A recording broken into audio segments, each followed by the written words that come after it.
Buenas, mis queridos estudiantes. Es un placer para mí volvernos a encontrar por este medio. Los saluda su docente Heiwin José Cáceres Valdés.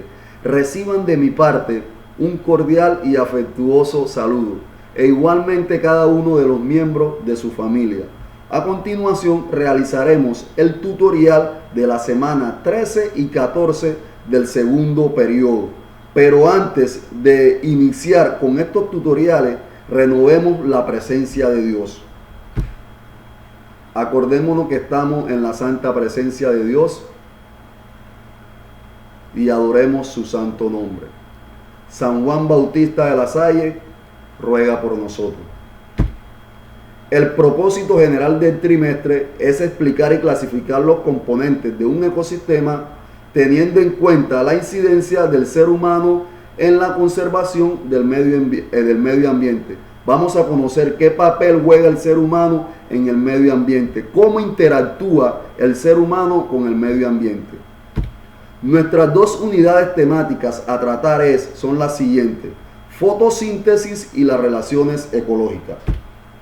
Conozcamos el propósito de este tutorial. Es reconocer y explicar el proceso de fotosíntesis y los diversos tipos de relaciones ecológicas. Recordemos el concepto de fotosíntesis. La fotosíntesis es el proceso mediante el cual las plantas, las cianobacterias y las algas fabrican su propio alimento.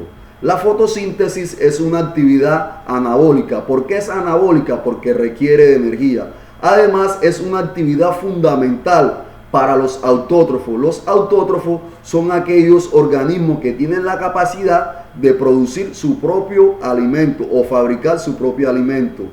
La fotosíntesis también nos beneficia a nosotros, los heterótrofos, a través de los alimentos que nos proporcionan las plantas que realizan la fotosíntesis como tal. En este caso hablamos de todas las plantas, y también del oxígeno que es producido en este proceso como tal.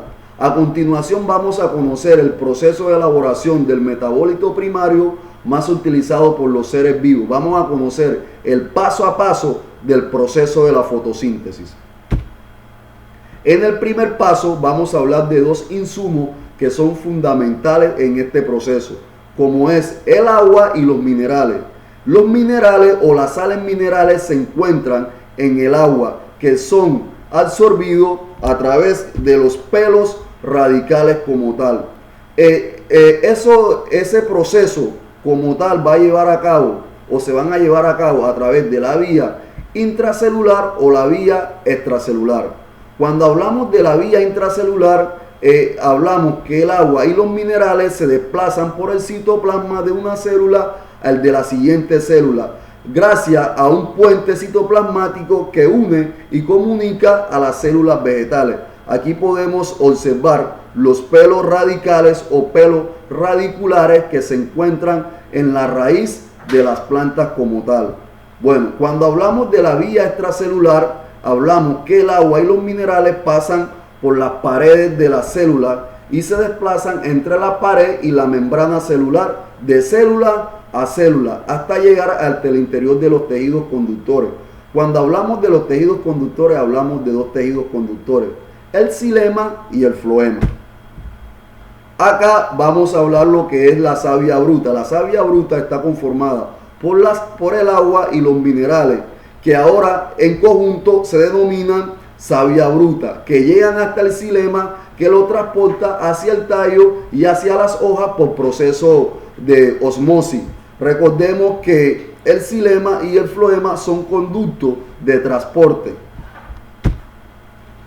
En este tercer paso tenemos lo que son los estomas. Los estomas son pequeños orificios que se encuentran ubicados en el epidermis de las hojas. Los estomas están conformados por dos células oclusivas que le van a permitir abrir y cerrar. En esta imagen podemos observar un estoma que se encuentra abierto, y en esta podemos observar otro estoma que se encuentra cerrado. Los estomas van a permitir el intercambio de gases de oxígeno y dióxido de carbono con el medio ambiente. El cuarto paso tenemos la fuente de energía. Recordemos que una planta para realizar fotosíntesis necesita de luz solar, ya sea en este caso natural o artificial. El papel que juega la luz solar acá es que ella entra en contacto con la clorofila. La clorofila es una sustancia de color verde que está presente en los cloroplastos. La clorofila es sensible a la luz solar y al entrar en contacto con la luz solar se va a desintegrar y va a producir sustancias que van a contribuir al proceso de la fotosíntesis. La clorofila además le da el color verde a las plantas. En esta parte vamos a realizar un corte transversal de una hoja de una planta y esa capa es llamada mesófilo. Esa capa parece un emparedado entre los dos epidermis. El mesófilo se encuentra en las células que tienen abundante cloroplasto y si tienen abundante cloroplasto hay presencia de clorofila.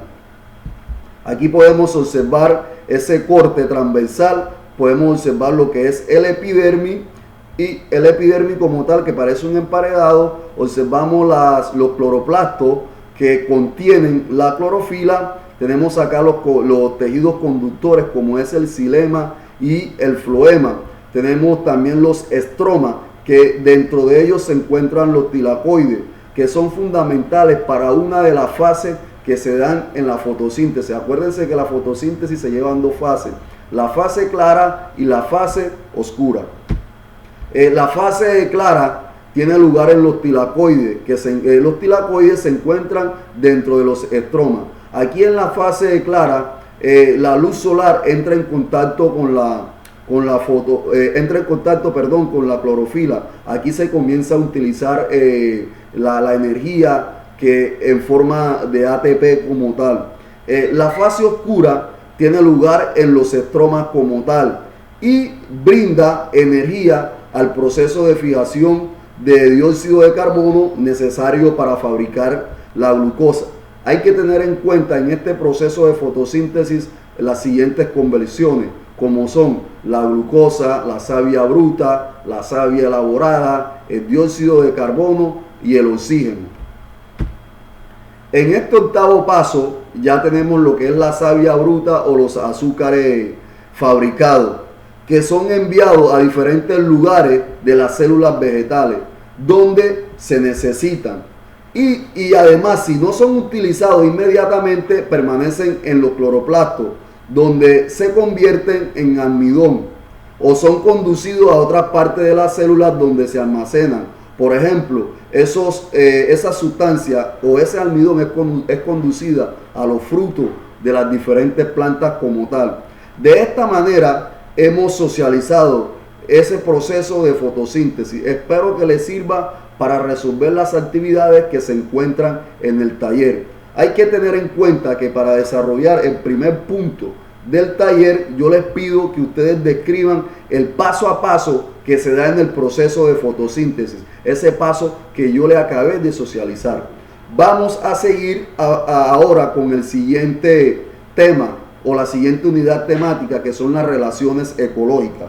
Pero para hablar de las relaciones ecológicas hay que hablar de la ecología, y la ecología es la rama de la biología que se encarga de estudiar la interacción de los seres vivos con otros seres vivos y con su entorno físico como tal. Aquí podemos observar un mapa conceptual donde hace referencia que la ecología estudia la interacción de los seres vivos con otros seres vivos y con su entorno. Ese entorno va a conformar lo que es un medio ambiente. El medio ambiente es un conjunto de componentes físico, químico, biológico, vivo, en fin.